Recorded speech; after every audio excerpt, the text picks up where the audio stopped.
우리 성진군을 축복합니다. 말씀을 읽으면서 마이크에 키가 닿지 않아 까치발을 들고 서서 하면서 얼마나 힘들었겠어요. 예, 축복합니다. 예수님처럼 지혜가 자라고 키가 자라고 하나님께 사랑함을 받고 모든 자들에게 사랑함을 받기를 축복합니다. 여기 모인 우리 자녀들이 다 그리 되어지기를 다시 한번 주님의 이름으로 축원합니다. 우리 자녀들의 이름을 불러주시면서 축복해 주세요. 잠자리 들기 전 자녀들 이마에 손을 얹고 엄마가 아빠가 그의 이름을 부르며 축복해 주십시오. 여러분들이 자녀들의 이름을 그렇게 부르리우고 이름을 지은 이유가 있지 않겠어요?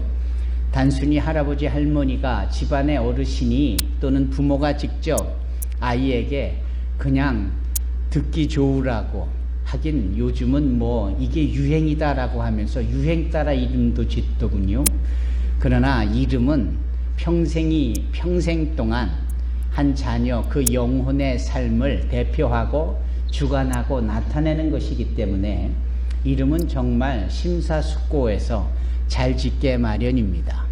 이름은 한 사람의 생명을, 한 사람의 인생을 나타내는 것이고 대표하는 겁니다. 그렇죠?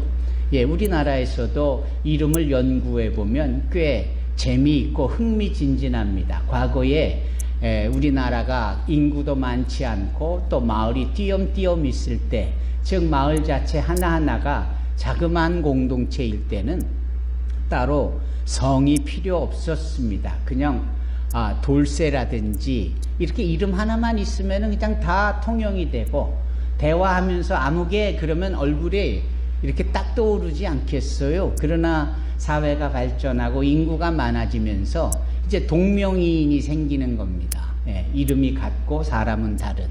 그래서 구별하기 위해서 성을 부르게 되고, 이것은 우리나라뿐만 아니라 해외, 미국 같은 서구권에서도 동일하게 존재를 하는 겁니다.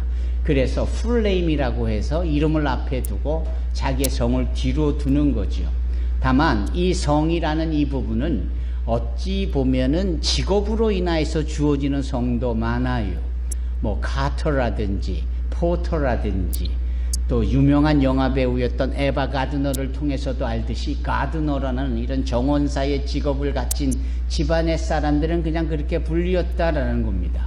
어느 농구선수를 보니까 백정을 나타내는 슬로터라는 이름도 있더군요. 직업을 통하여서. 그리고 또 공부를 좀 더 해보면은 이 입고 있는 옷 내지는 이 피부 색깔에 의해서 성이 지어지기도 합니다. 그래서 미스터 블랙이라든지 미시스 브라운이라든지 미스 화이트라든지 이 피부의 색깔이고 성이 되는 때도 있었습니다. 여러분 재미있지 않습니까? 예. 그냥 자기 아버지의 이름을 따라서 이름이 되는 경우도 있습니다. 그래서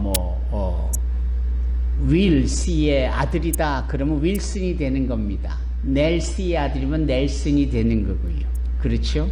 근데 아일리시 사람들은 오자를 붙어서 오브라이언 그러면 브라이언 씨의 아들 그럼 오브라이언이 되는 겁니다. 우리나라 인천 상륙작전을 성공적으로 일궜던 맥아더 장군의 이름은 스코틀랜드에서 온 이름입니다. 그래서 맥자를 앞에 붙임으로 아더의 아들, 맥아더 이렇게 부르는 거예요. 이 프랑스의 영향을 받고 있는 분들은 이 피츠라는 이름을 주로 써서 피츠제럴드 그러면 제럴드 씨의 아들 뭐 이런 식으로 이름이 되는 거예요. 이름 재밌죠? 재미없습니까? 예. 성경의 이야기로 넘어가 보죠. 그러면 성경에도 이름을 대단히 의미 있게 다루고 있습니다. 하나님께서 첫사람을 직접 흙으로 지으시고 그 이름을 아담이라고 불리어 주십니다. 왜? 아담이라는 이름 그 자체가 흙이라는 뜻입니다. 흙으로 지어졌다라고 해서 아담이라고 불리우는 겁니다. 예. 여러분 모세라는 이름은 어떻게 생각하십니까? 모세는 뭘 건져내다 라는 뜻을 가지고 있는 히브리어적 동사의 이름이에요. 그래서 이 모세는 아닌 게 아니라 나일강에서 건져진 스스로 본인이 그렇게 건져져 이름이 모세가 된 거예요. 그리고 그 이름대로 그가 이스라엘 백성들을 애굽에서 건져내듯이 이끄는 이런 삶을 살게 되잖아요. 이 이름 자체 하나하나가 대단히 중요합니다. 아들을 낳으리니 이름을 예수로 하라. 왜? 예수는 주가 구원하신다라는 뜻이 있기 때문입니다. 그렇게 이름이 하나하나마다 나름대로의 의미가 다 있는 겁니다. 제가 말씀드리고 싶은 내용은 이겁니다. 그러한 이름이 한평생을 좌우지하는 이름일 텐데 그 이름이 또 바뀌는 때가 있어요.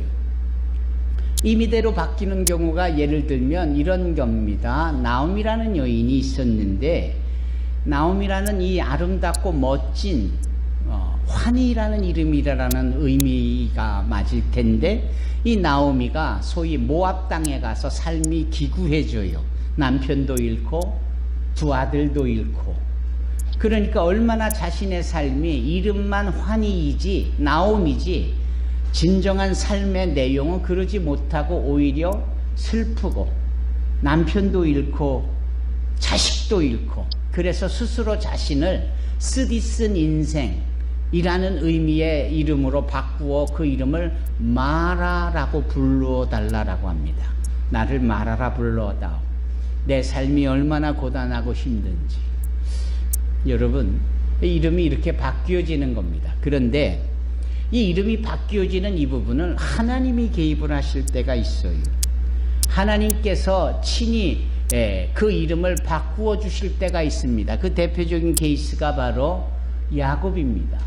이 야곱이란 이름은 욕심꾸러기요. 이 야곱이란 이름은 사기를 치는 자요, 거짓말을 하는 자요. 이름이 그렇게 그럴 수 있었을까? 야곱. 그래서 그랬는지 형 에서에게 거짓말도 하고 자기 아버지 이삭에게 거짓말도 하고 아주 거짓말을 밥 먹듯이 했던 자가 야곱인데 하나님께서 그 야곱의 삶에 개입을 하시고는 그 야곱의 이름을 이스라엘로 바꾸어 주세요. 그 이스라엘이라는 이름은 하나님이 져주신다라는 이름의 의미입니다. 그러니까 야곱이 야복 강가에서 하나님의 천사와 레슬링, 씨름을 했다라고 했을 때 하나님이 그 씨름에서 야곱에게 져주시는 거예요. 그리고 이름을 이스라엘이라고 바꿔주시는 이유는 얘야, 네가 나에게 그렇게 복을 받기를 원하는구나. 그렇다면 내가 네가 원할 때마다 져주듯이 내가 너에게 응답을 해줄게. 그 증거로 네 이름을 야곱이라고 하지 말고 이스라엘이라고 하라. 이렇게 말씀하는 겁니다. 자, 하나님이 한 사람의 인생을 대표하는 이름을 친히 바꿔주시는 사건이었죠. 신약에도 그런 사람이 등장해요. 누굴까요? 시몬이라는 사람입니다. 시몬. 이 시몬이라는 사람은 줏대가 없는 사람이에요. 대단히 우유부단하게 그지 이를 데 없는 이 시몬이라는 사람의 이 이름의 뜻은 갈대입니다. 속이 빈 갈대. 그래서 뭐 이리 흔들 저리 흔들 이렇게도 했다가 저렇게도 했다가 종잡을 수 없는 캐릭터예요. 그저 바람이 부는 대로 이렇게. 그런 시몬. 그런데 그가 주님을 만나고 주님이 그의 이름을 바꿔주세요. 뭐라고 바꿔주십니까? 줏대가 없는 자가 아니라 줏대가 있는 자. 알맹이가 없는 자가 아니라 알맹이가 꽉 차 있고 무게감이 있고 항상 요동하지 않고. 무엇이 예상되나요? 반석이 예상되지요. 그 반석이라는 이름의 뜻이 바로 베드로입니다. 피터. 그래서 주님께서 시몬을 더 이상 시몬이라고 부르지 아니하시고 반석이라는 이름의 피터라고 명명해 주십니다. 이름이 바뀌어지지요? 그렇습니다. 하나님이 직접 한 사람의 삶에 찾아오셔서 역사하시고 개입하시니까 삶이 송두리째 바뀌는 거예요. 그래서 이 야곱이 자기 욕심만 채리던 거짓말기요 사기꾼이었던 이자가 하나님께서 친히 이름을 바꿔주신다. 즉 인생을 바꿔주시니까 그의 삶 속에 이스라엘의 12지파의 자녀들이 생겨나고 복의 근원에 과정 속에 있게 되어지는 것 아닙니까? 여러분, 이 시몬과 같은 자가 주님에 의하여서 삶이 바뀌어지고 베드로라 명명하는 이름 반석을 지니게 되어지자 그 베드로가 평생을 주님을 전하고 사도행전의 주인공이 되어지고 그가 주님을 위하여서 십자가에 못 박아 죽어질 때에도 내가 감히 어떻게 내 스승님 주님처럼 동일한 모습으로 죽을 수 있겠느냐, 정이 나를 십자가에 못 박으려거든 나를 거꾸로 못을 박아라, 나는 그렇게 제대로 주님처럼 십자가에 못 박아 죽을 위인도 못 된다. 얼마나 내실 있고 분명한 신앙의 모습으로 순교를 자처하며 그렇게 죽습니까? 여러분, 주님께서 우리의 삶에 찾아오셔서 우리의 삶을 변화시켜 주시고 만져주시고 이런 것들이야말로 진정 우리가 간절히 학수고대하고 소망하고 나의 삶에도 주님께서 오셔서 그렇게 만져주시길 원할 수 있는 소망이 저와 여러분들에게 있기를 주님의 이름으로 축원합니다. 그러한 심정으로 자녀들에게 심화의 손으로 늘 축복해 주시기를 바랍니다. 아멘. 오늘 본문의 말씀은 주님께서 친히 개입하셔서 또 인생을 송두리째 바꿔주시는, 그래서 마치 그 야곱이 이스라엘로 시몬이 베드로로 이렇게 바꿔주신 것처럼 또 한 사람의 이름을 바꿔주시는 장면이 오늘 성진이가 읽은 여기 창세기 17장 1절에 8절까지 고스란히 나와 있습니다. 무슨 얘기입니까? 아브라함이 말입니다. 그의 나이가 99세가 되었을 때 하나님께서 친히 찾아오셔서 말씀하시는 내용이 오늘 본문입니다. 몇 살 때라고요? 99살 때. 그러면 이것이 처음 주님이 아브라함을 찾으셨을 때인가? 아니에요. 24년 전에도 한번 찾아오셨다니까요. 그의 나이가 75살 때 찾아오신 거예요. 그리고 그때 하셨던 말씀이 뭐라고 말씀하시는가 라고 할 때, 내가 너에게 복을 주겠다. 너의 자손이 저 밤하늘에 빛나는 별처럼 많아질 것이다.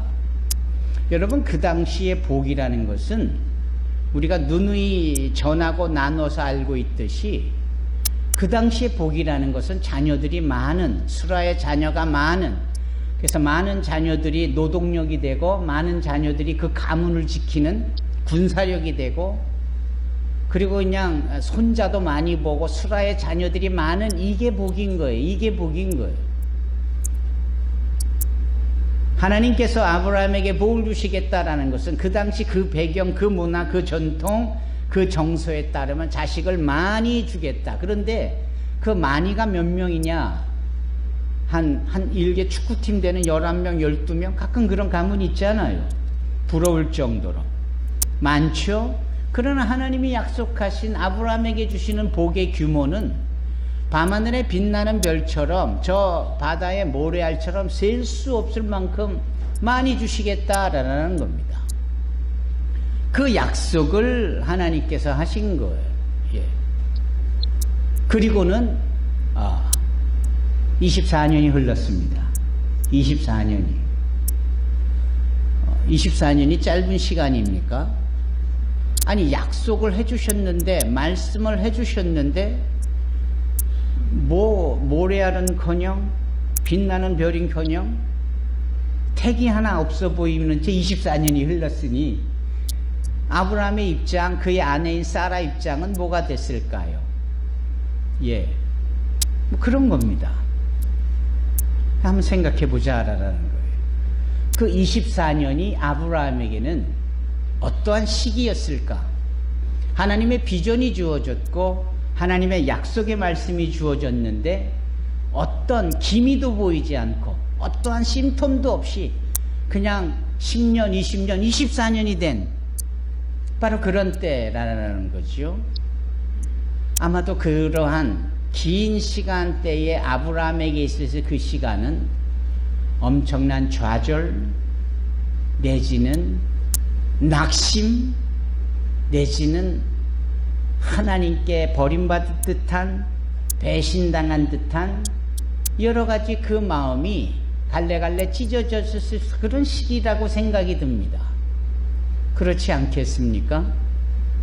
조금 아까 말씀을 우리가 예배를 드리면서 우리가 1장을 찬양하고 소위 제가 말씀을 읽을 때 읽었던 말씀이 요한복음 15장입니다. 그 요한복음 15장에 따르면은 소위 열매를 맺되 많이 맺어야 되는 그 열매라는 부분에 강조되어진 말씀의 교동문을 제가 읽은 건데요. 그것은 아버지는 농부요, 예수는 포도나무요.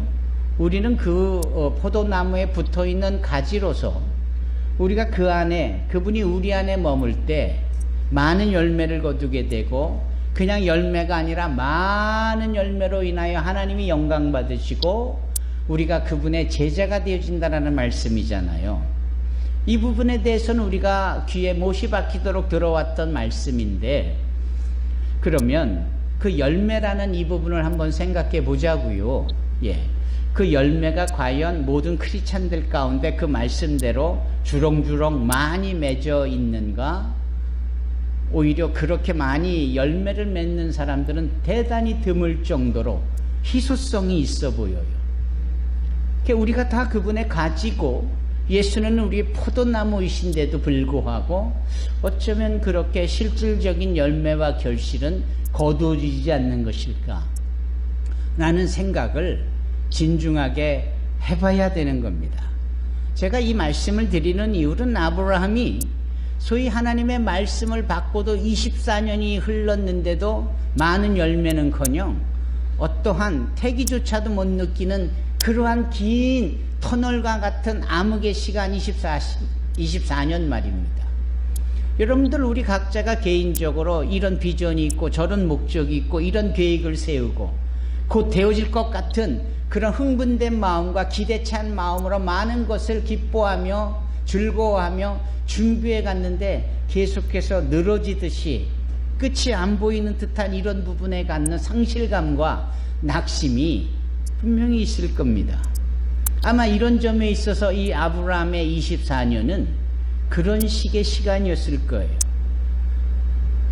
열매는 분명히 거둬줘야 하는데 바로 그럴 때에 주님께서 소위 아브라함에게 나타나셔서 말씀하시며 그에게 이루시고자 했던 약속의 말씀을 상기시켜 주시는 대목이 오늘 본문입니다.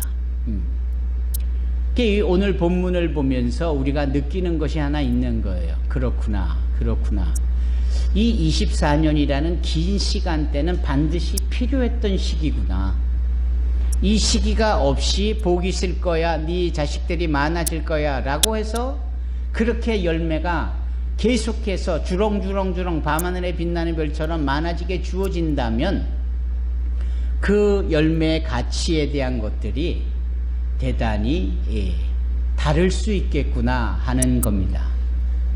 어쩌면 그것은 이 아브라함에게 있어서 긴 어둠의 실패와 죽어짐과 같은 그러한 나락과 같은 시기였을 때 생각해 보면은 그 요한복음 12장에 그런 말씀이 있어요. 12장에 뭐라고 합니까? 하늘의 밀알이 땅에 떨어져 만일 그대로 있으면 아무 열매를 맺지 못하지만 그 밀알이 죽으면 많은 열매를 맺는다. 그러지요. 어디에 이 말씀이 있다고요? 요한복음 12장. 아하, 우리 목사님이 절수는 모르는 것이 분명하구나. 그렇게 생각하시겠죠? 그러면 여기 요한복음 12장 찾아보십시다.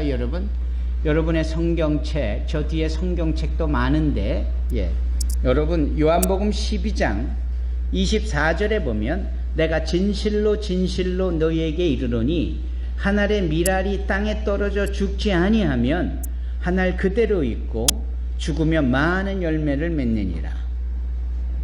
우리 다 같이 읽어보십시다. 시작. 내가 진실로 진실로 너희에게 이르노니 한 알의 밀알이 땅에 떨어져 죽지 아니하면 한 알 그대로 있고 죽으면 많은 열매를 맺느니라. 아멘. 그러니까 많은 열매를 맺기 위하여서는 뭘 해야 되는 거예요? 죽어야 하는 거예요. 많은 열매를 맺을 것을 기대하면 죽어야 되는 거예요. 내 것을 포기하고 내 것을 내려놓고 내 자아를 부인하고 부정하고 이런 게 죽는 거 아닙니까? 그렇지 않아요? 내 것을 내려놓을 수 있어야 열매를 맺되 많이 맺는 거예요. 내 것 부여잡고는 어떤 열매도 기대할 수가 없는 거예요. 아멘? 나를 죽여야 되는 거예요. 지금 요한복음 12장 24절의 말씀이 그 내용입니다. 죽어야 많은 열매를 맺는다.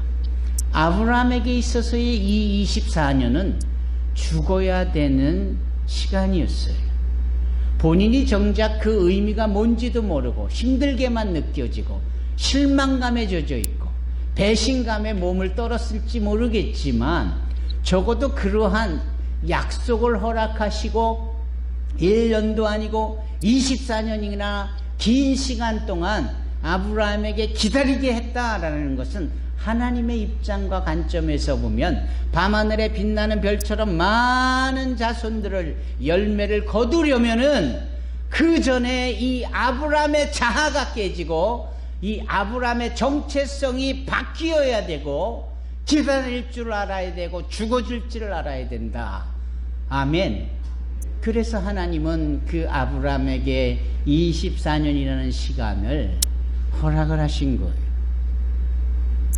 어쩌면 우리 각자 개인이 주 예수의 은혜를 구하면서 마음에 바라고 소망하는 일들이 있어서 간구하고 하려는 것이 있을 때 어찌하여 이것이 이렇게 더디 오는고, 이것이 과연 진행이 되기는 될까, 이것이 이루어지기는 할까 라는 그 생각이 들 때마다 이 아브라함의 24년을 깊이 생각하시기 바랍니다.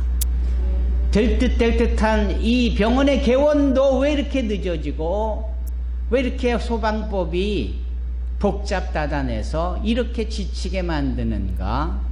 아브라함의 연단의 때인 거예요. 그게 다 하나님이 개입해 주시는 증거입니다. 아멘. 우리가 영적인 눈을 가지고 이와 같은 내가 죽어줘야 될 상황을 충분히 이해할 수 있어야 되고 볼 수 있어야 되는 거예요.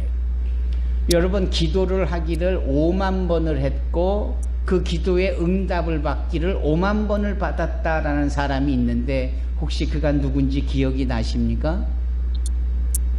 그러면 영국 사람으로서 고아의 아버지라는 별명을 가진 그가 동일한 사람인데 그 사람의 이름은 기억하실까요?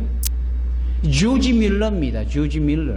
그 조지 밀러가 그런 이야기를 했어요. 이제 얼마 안 가서 나 조지 밀러는 죽을 때가 올 것인데 그 죽을 때가 올 때야말로 우리 주님의 영원한 생명의 시작이 되어지는 때인데, 아, 내가 이 땅에서 살아있는 동안 나를 부인하고 내가 죽음으로 그 영생의 기쁨을 이 땅에서도 누렸으면 좋겠다. 이게 조지 밀러의 고백이에요. 자기를 죽는 일, 자기를 내려놓는 일이 그 하나님이 부어주시는 영원한 생명과 그 많은 열매를 거두는 것으로 연결시키고야만은 이 조지 밀러의 신앙 정말 귀하지 않습니까? 여러분, 우리를 부인하고 우리를 내려놓는 귀한 자들이 되기를 바랍니다. 수진아, 우리가 우리 자신을 내려놓고 부인할 때마다 우리의 생명 속에, 우리의 영혼 가운데 하나님이 허락하시는 열매가, 많은 열매가 우리의 삶 가운데 맺어지게 될 줄로 믿습니다. 제가 교회를 개척하고 우리 개척된 교회에서 한인들에게 처음 주례를 하며 예배를 드릴 때가 있었어요. 그때가 저 덕천마을에 5층 성전도 아니고 4층 성전도 아니고 그게 다 아래층 지하로 내려가서 지하 성전에서 예배를 드릴 때인데, 그때 그 지하 성전에서 부득불 그곳에서 결혼을 하겠다라는 두 남녀 청춘 커플이 있었죠. 우리 교회의 2대 청년회장, 3대 청년회장, 예, 그 안희섭 집사하고 박지영 집사입니다. 그 두 사람의 이야기를 제가 왜 하냐면, 그때 제가 주례사로, 주례의 설교 내용으로 뭘 그들에게 축복을 했느냐. 저는 그렇게 제가 주례사를 해놓고 그 이후에 어느 결혼식장에 초대되어 가고 참여하면서 저 같은 주례사를 한 번도 들어본 적이 없어요. 그만큼 그때 그 부부에게 선포했던 주례사가 저는 지금도 독특할 뿐만 아니라 은혜가 되고 여전히 기억이 되는데, 그 주례의 내용이 놀랍게도 죽어라 하는 주례사였어요. 그래서 그때 그 주례사의 본문이 신약성경 갈라디아서 2장 20절입니다. 갈라디아서를 펴주실까요?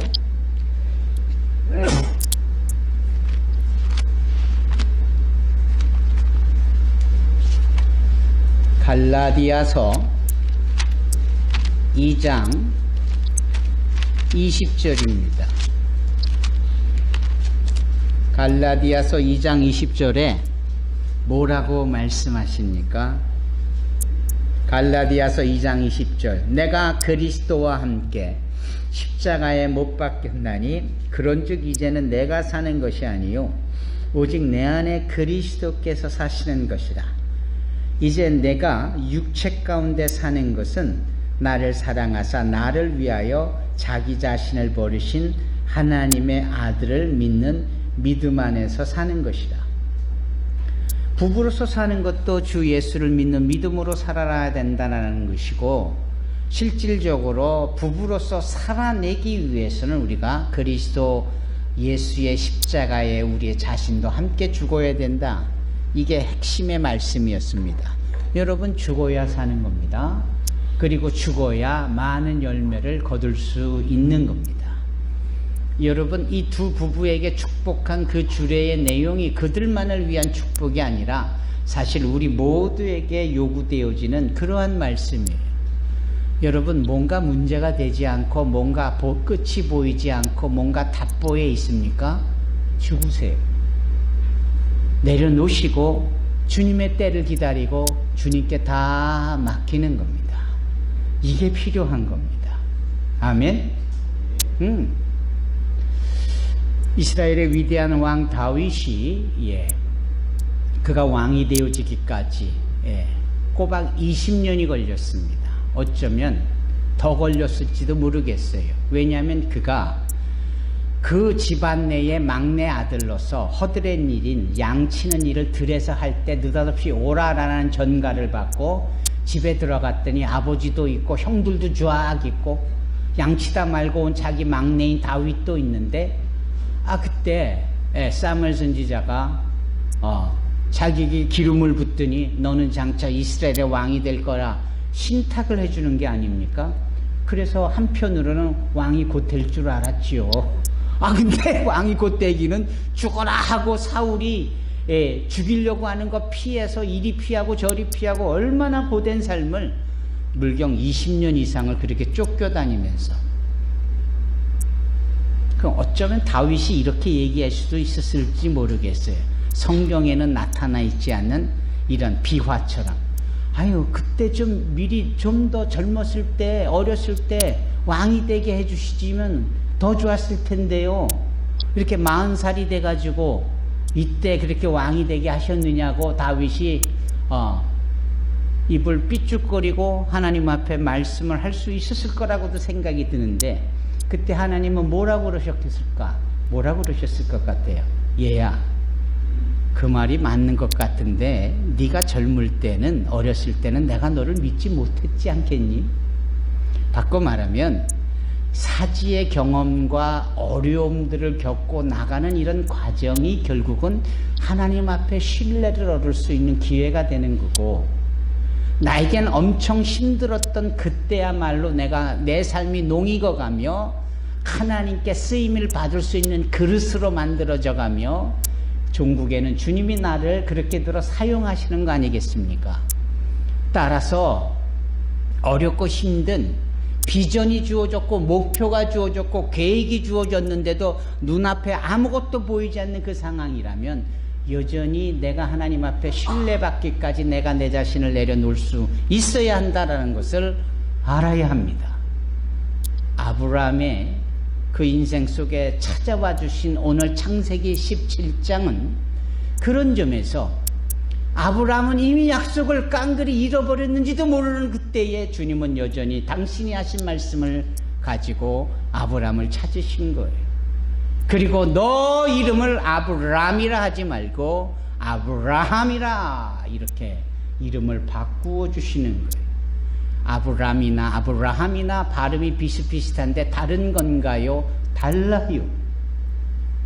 아브라함은 사람들이 복받으라라고 만들어낸 이름이었고 아브라함은 하나님께서 소위 언약의 차원에서 당신의 이름 야를 빼서 그 아브라함의 이름에 포함시켜 주신 거예요. 그래서 발음도 다르고 내용도 다른 거예요.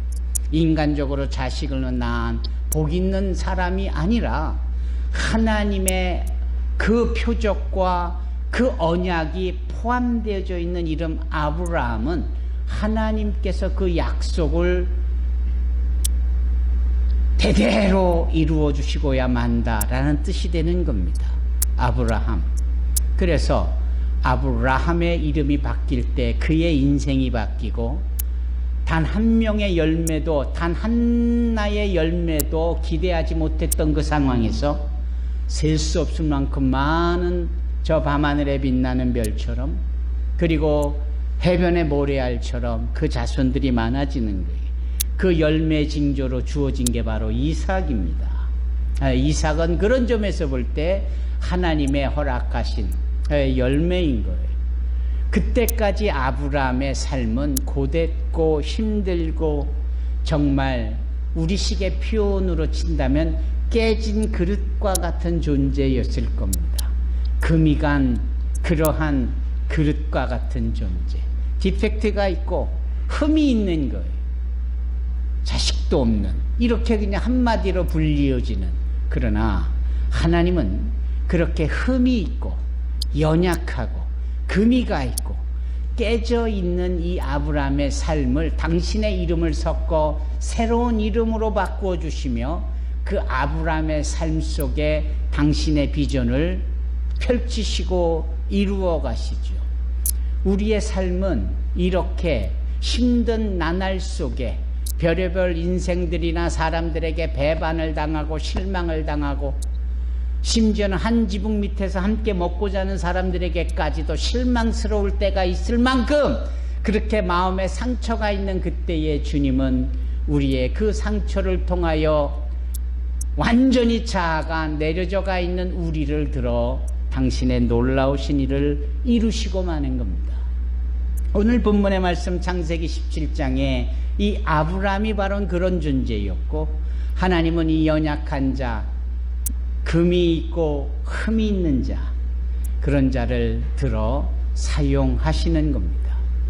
그래서 약할 때 강함을 주시게 되는 것이고 부족할 때 풍요함을 주시게 되어지는 것이고 오늘의 본문의 말씀은 지난주에 그 부활하신 신령한 몸에 여전히 못자국과 그 허리에 이 창자국의 자국을 남겨놓으셨던 그 주님의 말씀하고도 일맥상통하는 거예요. 우리가 그렇게 어렵고 힘들 때에 찾아와 주신 주님으로 인하여 우리의 삶이 바뀌고 많은 열매를 거두게 되어지는 이 결과물들을 통하여 여전히 어렵고 힘든 낙심의 계절에 있는 자들에게 우리가 만난 하나님을 증거할 수 있고 우리가 만난 주님을 나타낼 수 있고 나와 같은 이 깨진 그릇과 같은 인생 속에서도 하나님께서 하신다라는 것을 이루시고야만은 그 하나님의 신실함을 나타내 볼 수 있으니까 말입니다. 부디 저와 여러분들이 오늘 창세기 17장에 등장하는 이 아브라함의 삶을 통하여 소망을 가지시고 그리고 내가 한 알의 밀알이 땅에 떨어져 죽는다는 이 영적인 원리같이 내가 죽음으로 많은 열매를 거두고 하나님께 영광이 되고 내가 그분의 제자가 되어지고 모든 사람들이 이러한 내용 속에 함께 하나님 편에 서는 역사가 있어지기를 주님의 이름으로 축원합니다. 주님께서 하십니다. 기도하겠습니다.